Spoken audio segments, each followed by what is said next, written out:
I was 18 years old when I got married.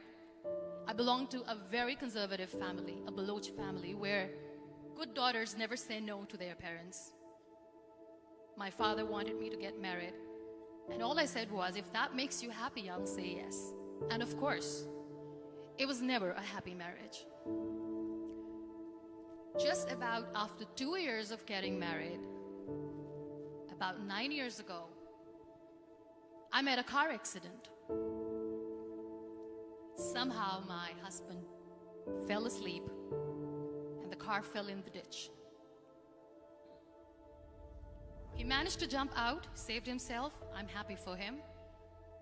But I stayed inside the car and I sustained a lot of injuries. The list is a bit long.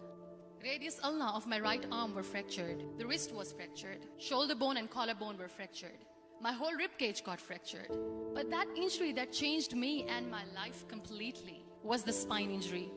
Many people came to rescue. They gave me CPR. They dragged me out of the car. And while they were dragging me out, I got the complete transection of my spinal cord. Those 2.5 months in the hospital were dreadful. I was at the verge of despair. One day, doctor came to me and he said, well, I heard that you wanted to be an artist, but you ended up being a housewife. I have a bad news for you. You won't be able to paint again. Next day, doctor came to me and said, your spine injury is so bad, you won't be able to walk again. I took a deep breath and I said, it's all right.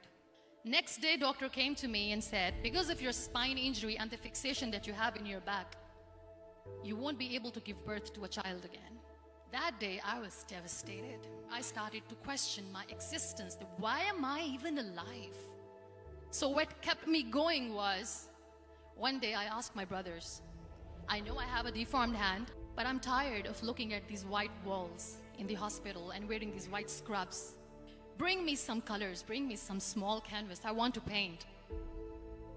So the very first painting I made was on my deathbed, where I painted for the very first time. What an amazing therapy it was. Without uttering a single word, I could paint my heart out. I could share my story. People used to come and say, what lovely painting, so much color. Nobody could see the grief in it. Only I could. And that day I decided that I'm going to live life for myself. I am not going to be that perfect person for someone. I am just going to take this moment and I will make it perfect for myself. That I'm going to fight my fears. So I wrote down one by one all those fears. And I decided that I'm going to overcome these fears one at a time. You know what was my biggest fear? Divorce. But the day I decided that this is nothing but my fear, I liberated myself by setting him free. And I made myself emotionally so strong that the day I got the news that he's getting married, I sent him a text that I'm so happy for you and I wish you all the best. And he knows that I pray for him today. Number 2 was, I won't be able to be a mother again.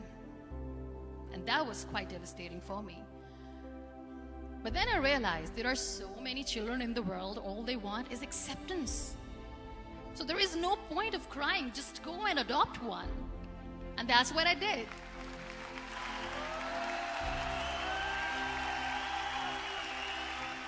I gave my name in different organizations, different orphanages, and I waited patiently.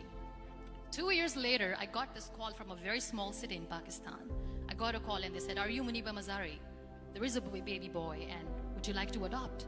I could literally feel the labor pain. I said, yes, I am going to adopt him. I am coming to take him home.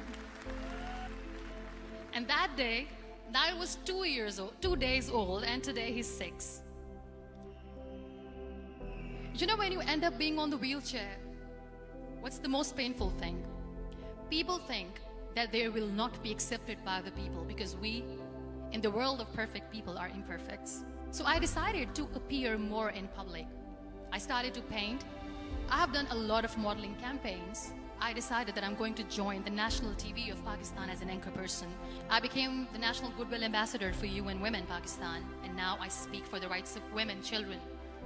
I was featured in BBC 100 Women for 2015. I'm one of the Forbes 30 under 30 for 2016.